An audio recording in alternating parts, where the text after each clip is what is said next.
ಇದು ಚೀನಾದ ಕಥೆ.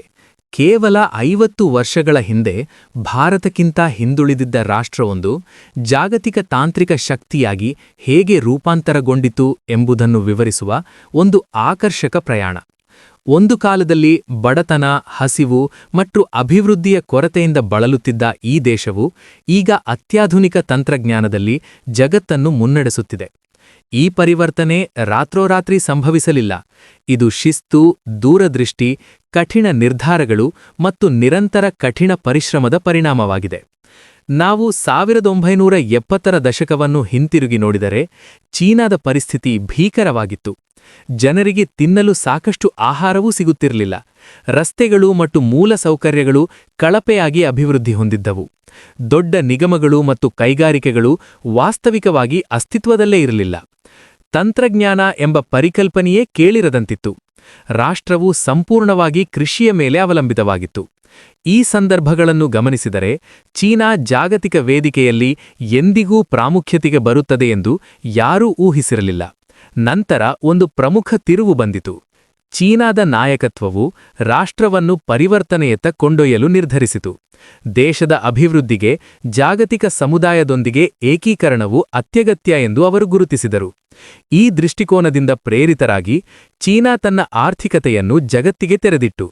ಇದು ವಿದೇಶಿ ಹೂಡಿಕೆಯನ್ನು ಸ್ವಾಗತಿಸಿತು ಮತ್ತು ಜಾಗತಿಕ ಕಂಪನಿಗಳಿಗೆ ಚೀನಿ ಮಾರುಕಟ್ಟೆಗೆ ಪ್ರವೇಶವನ್ನು ನೀಡಿತು. ಈ ನಿರ್ಧಾರವು ಚೀನಾದ ಭವಿಷ್ಯವನ್ನು ಸಂಪೂರ್ಣವಾಗಿ ಮರುರೂಪಿಸಿತು. ವಿದೇಶಿ ಕಂಪನಿಗಳು ಆಗಮಿಸಿ ಉತ್ಪಾದನಾ ಘಟಕಗಳನ್ನು ಸ್ಥಾಪಿಸಿದವು. ಉದ್ಯೋಗಾವಕಾಶಗಳು ಹೆಚ್ಚಾದವು. ಲಕ್ಷಾಂತರ ಜನರಿಗೆ ಉದ್ಯೋಗವನ್ನು ಒದಗಿಸಿದವು. ಕ್ರಮೇಣ ಚೀನಾವು ವಿಶ್ವದ ಕಾರ್ಖಾನೆಯಾಗಿ ವಿಕಸನಗೊಂಡಿತು, ಏಕೆಂದರೆ ಜಾಗತಿಕ ಸರಕುಗಳ ವ್ಯಾಪಕ ಶ್ರೇಣಿಯು ತನ್ನ ಗಡಿಯೊಳಗೆ ಉತ್ಪಾದಿಸಲು ಪ್ರಾರಂಭಿಸಿತು. ಆರಂಭದಲ್ಲಿ ಚೀನಾ ಇತರ ರಾಷ್ಟ್ರಗಳನ್ನು ಅನುಕರಿಸಿತು, ಆದರೆ ಕಾಲಾಂತರದಲ್ಲಿ ಅದು ತನ್ನದೇ ಆದ ನಾವೀನ್ಯತೆಗಳನ್ನು ಚಾಲನೆ ಮಾಡಲು ಪ್ರಾರಂಭಿಸಿತು. ನಿಜವಾದ ಪ್ರಗತಿಯ ನಿಜವಾದ ಲಕ್ಷಣ. ಚೀನಾದ ಪ್ರಾಥಮಿಕ ಉದ್ದೇಶವು ಕೇವಲ ಉತ್ಪಾದನೆಯಿಂದ ಹೊಸ ತಂತ್ರಜ್ಞಾನಗಳ ಸೃಷ್ಟಿಗೆ ಬದಲಾಗಿದೆ. ಚೀನಾದ ಯಶಸ್ಸಿನಲ್ಲಿ ಪ್ರಮುಖ ಅಂಶವೆಂದರೆ ಅದರ ಶಿಕ್ಷಣ ವ್ಯವಸ್ಥೆ. ಚಿಕ್ಕ ವಯಸ್ಸಿನಿಂದಲೇ ಮಕ್ಕಳಲ್ಲಿ ಕಠಿಣ ಪರಿಶ್ರಮ ಮತ್ತು ಶ್ರದ್ಧೆಯ ಮೌಲ್ಯಗಳನ್ನು ತುಂಬಲಾಗುತ್ತದೆ. ವಿದ್ಯಾರ್ಥಿಗಳು ದಿನಕ್ಕೆ 10ರಿಂದ 12 ಗಂಟೆಗಳ ಕಾಲ ತಮ್ಮ ಅಧ್ಯಯನಕ್ಕೆ ಮೀಸಲಿಡುತ್ತಾರೆ. ಇದು ಬೇರೆಡೆ ರೂಢಿಯಾಗಿದ್ದಿರಬಹುದು. ಚೀನಾದಲ್ಲಿ ಇದು ಪ್ರಾಯೋಗಿಕವಾಗಿ ಪ್ರಮಾಣಿತ ನಿಯಮವಾಗಿದೆ. ಸರ್ಕಾರವು ಸಹ ಶಿಕ್ಷಣದಲ್ಲಿ ಹೆಚ್ಚಿನ ಹೂಡಿಕೆ ಮಾಡುತ್ತಿದೆ. ವಿಜ್ಞಾನ, ತಂತ್ರಜ್ಞಾನ, ಎಂಜಿನಿಯರಿಂಗ್ ಮತ್ತು ಗಣಿತ ಸ್ಟೆಮ್ ನಂತಹ ಕ್ಷೇತ್ರಗಳಿಗೆ ನಿರ್ದಿಷ್ಟ ಒತ್ತು ನೀಡುತ್ತಿದೆ. ಪರಿಣಾಮವಾಗಿ ಪ್ರತಿ ವರ್ಷ ಲಕ್ಷಾಂತರ ಎಂಜಿನಿಯರ್ಗಳು ಪದವಿ ಪಡೆಯುತ್ತಾರೆ. ತಾಂತ್ರಿಕ ಮಾನವ ಸಂಪನ್ಮೂಲಗಳ ಈ ವಿಶಾಲ ಪುಂಜವು ಚೀನಾದ ಅಭಿವೃದ್ಧಿಯನ್ನು ಮುನ್ನಡೆಸುವ ಪ್ರಾಥಮಿಕ ಶಕ್ತಿಯಾಗಿದೆ. ಚೀನಾ ಕೇವಲ ಗ್ರಾಹಕರನ್ನು ಉತ್ಪಾದಿಸುತ್ತಿಲ್ಲ, ಅದು ಸೃಷ್ಟಿಕರ್ತರನ್ನು ಬೆಳೆಸುತ್ತಿದೆ. ಇದು ಒಂದು ನಿರ್ಣಾಯಕ ವ್ಯತ್ಯಾಸವನ್ನು ಪ್ರತಿನಿಧಿಸುತ್ತದೆ. ಇದು ಚೀನಾವು ಹೊಸ ತಂತ್ರಜ್ಞಾನಗಳನ್ನು ತ್ವರಿತವಾಗಿ ಅಭಿವೃದ್ಧಿಪಡಿಸಲು ಅನುವು ಮಾಡಿಕೊಡುತ್ತದೆ. ಈಗ ನಾವು ಚೀನಾದ ಕೆಲವು ಆಧುನಿಕ ನಾವೀನ್ಯತೆಗಳನ್ನು ಪರಿಶೀಲಿಸೋಣ. ಮೊದಲನೆಯದು ಕೈಯಿಂದ ಗುರುತಿಸುವ ಪಾವತಿ ತಂತ್ರಜ್ಞಾನ. ಚೀನಾದ ಅನೇಕ ಭಾಗಗಳಲ್ಲಿ ಭೌತಿಕ ನಗದಿನ ಅಗತ್ಯವನ್ನು ತೆಗೆದುಹಾಕಲಾಗಿದೆ. ಪಾವತಿಗಳು ಒಬ್ಬರ ಕೈಯನ್ನು ಸ್ಕ್ಯಾನ್ ಮಾಡುವ ಮೂಲಕ ಪೂರ್ಣಗೊಳ್ಳುತ್ತವೆ. ಈ ವಿಧಾನವು ವೇಗವಾದುದು, ಸುರಕ್ಷಿತವಾದುದು ಮತ್ತು ಭವಿಷ್ಯದ ಕಡೆಗೆ ಮಹತ್ವದ ಹೆಜ್ಜೆಯನ್ನು ಪ್ರತಿನಿಧಿಸುತ್ತದೆ. ಎರಡನೆಯ ನಾವೀನ್ಯತೆ ಚಾಲಕರಹಿತ ಬುಲೆಟ್ ಟ್ರೈನ್ಗಳನ್ನು ಒಳಗೊಂಡಿದೆ. ಈ ರೈಲುಗಳು ಗಂಟೆಗೆ 350 ಕಿಲೋಮೀಟರ್ ವೇಗದಲ್ಲಿ ಚಲಿಸುತ್ತವೆ. ಇನ್ನೂ ಆಶ್ಚರ್ಯಕರ ಸಂಗತಿಯೆಂದರೆ ಅವು ಮಾನವ ಚಾಲಕನಿಲ್ಲದೆ ಕಾರ್ಯನಿರ್ವಹಿಸುತ್ತವೆ, ಸಂಪೂರ್ಣ ಆತ್ಮಚಾಲಿತ ವ್ಯವಸ್ಥೆಯಿಂದ ನಿಯಂತ್ರಿಸಲ್ಪಡುತ್ತದೆ. ಇದು ಸಾರಿಗೆ ವಲಯದಲ್ಲಿ ಕ್ರಾಂತಿಕಾರಿ ರೂಪಾಂತರವನ್ನು ಸೂಚಿಸುತ್ತದೆ. ಮೂರನೆಯ ನಾವೀನ್ಯತೆ ರೋಬೋಟ್ ಪೊಲೀಸ್ ಅಧಿಕಾರಿಗಳ ನಿಯೋಜನೆಯಾಗಿದೆ. ಚೀನಾದ ಕೆಲವು ಪ್ರದೇಶಗಳಲ್ಲಿ ರೋಬೋಟ್ಗಳು ಈಗ ಕಾನೂನು ಜಾರಿ ಪಾತ್ರಗಳಲ್ಲಿ ಸೇವೆ ಸಲ್ಲಿಸುತ್ತವೆ. ಮುಖಗಳನ್ನು ಗುರುತಿಸಲು ಕ್ಯಾಮರಾಗಳನ್ನು ಬಳಸುತ್ತವೆ.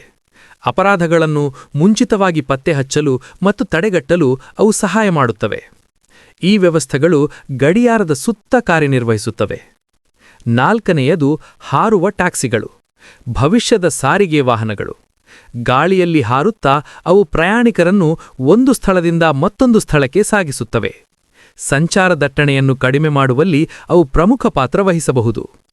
ಐದನೆಯದು ಕೃತಕ ಸೂರ್ಯ. ಇಲ್ಲಿಯವರೆಗಿನ ಅತ್ಯಂತ ಅದ್ಭುತ ಆವಿಷ್ಕಾರಗಳಲ್ಲಿ ಒಂದಾಗಿದೆ. ಇದು ಪರಮಾಣು ಸಮ್ಮಿಳನ ತಂತ್ರಜ್ಞಾನವನ್ನು ಆಧರಿಸಿ ಕಾರ್ಯನಿರ್ವಹಿಸುತ್ತದೆ. ಇದು ಭವಿಷ್ಯದಲ್ಲಿ ಅಪಾರ ಶಕ್ತಿಯ ಪೂರೈಕೆಯನ್ನು ಒದಗಿಸುವ ಸಾಮರ್ಥ್ಯವನ್ನು ಹೊಂದಿದೆ. ಈಗ ಕೇಂದ್ರ ಪ್ರಶ್ನೆ ಉದ್ಭವಿಸುತ್ತದೆ. ಚೀನಾ ಮತ್ತು ಭಾರತ ಎರಡೂ ಬಹುತೇಕ ಒಂದೇ ಸಮಯದಲ್ಲಿ ಸ್ವಾತಂತ್ರ್ಯವನ್ನು ಪಡೆದಿರುವುದರಿಂದ ಚೀನಾ ಹೇಗೆ ಮುಂದೆ ಸಾಗಲು ಸಾಧ್ಯವಾಯಿತು?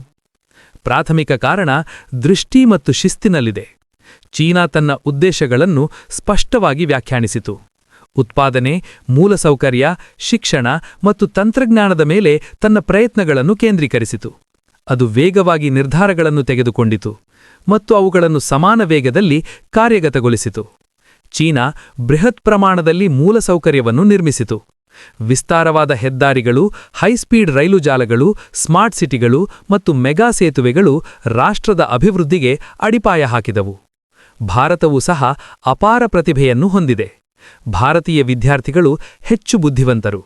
ಆದಾಗಲೂ ಶಿಕ್ಷಣ ವ್ಯವಸ್ಥೆಯು ಅಸಮಾನತೆಗಳಿಂದ ಬಳಲುತ್ತಿದೆ. ಎಲ್ಲಾ ಪ್ರದೇಶಗಳಲ್ಲಿ ಸಮಾನ ಸೌಲಭ್ಯಗಳು ಲಭ್ಯವಿಲ್ಲ. ಇದು ಅಭಿವೃದ್ಧಿಗೆ ಅಡ್ಡಿಯಾಗಿ ಕಾರ್ಯನಿರ್ವಹಿಸುವ ಅಂಶವಾಗಿದೆ. ಚೀನಾ ದೀರ್ಘಾವಧಿ ದೃಷ್ಟಿಕೋನದೊಂದಿಗೆ ಮುಂದುವರೆಯಿತು. ಎಐ, ರೋಬೋಟಿಕ್ಸ್ ಮತ್ತು ಬಾಹ್ಯಾಕಾಶ ತಂತ್ರಜ್ಞಾನದಂತಹ ಕ್ಷೇತ್ರಗಳಲ್ಲಿ ಗಣನೀಯ ಹೂಡಿಕೆಗಳನ್ನು ಮಾಡಿತು. ಅದು ಭವಿಷ್ಯವನ್ನು ದೃಢವಾಗಿ ಗಮನದಲ್ಲಿಟ್ಟುಕೊಂಡು ಯೋಜನೆಗಳನ್ನು ರೂಪಿಸಿತು. ಇದು ನಮಗೆ ಒಂದು ನಿರ್ಣಾಯಕ ಪಾಠವನ್ನು ನೀಡುತ್ತದೆ. ಒಂದು ರಾಷ್ಟ್ರವು ಅಭಿವೃದ್ಧಿ ಹೊಂದಲು ಸಂಪನ್ಮೂಲಗಳನ್ನು ಹೊಂದಿರುವುದು ಮಾತ್ರ ಸಾಕಾಗುವುದಿಲ್ಲ. ಸರಿಯಾದ ದಿಕ್ಕಿನಲ್ಲಿ ಪ್ರಯತ್ನ, ಶಿಸ್ತು ಮತ್ತು ದೀರ್ಘಾವಧಿಯ ಯೋಜನೆ ಅಗತ್ಯ. ಭಾರತವು ಸಹ ಆ ಸಾಮರ್ಥ್ಯವನ್ನು ಹೊಂದಿದೆ. ಯುವಕರು ಶಕ್ತಿ ಮತ್ತು ಪ್ರತಿಭೆ ಎರಡನ್ನೂ ಹೊಂದಿದ್ದಾರೆ. ಸರಿಯಾದ ತಂತ್ರಗಳನ್ನು ಕಾರ್ಯಗತಗೊಳಿಸಿದರೆ ಭಾರತವು ಜಾಗತಿಕ ನಾಯಕತ್ವದ ಶಿಖರವನ್ನು ಏರಬಹುದು. ಚೀನಾದ ಕಥೆ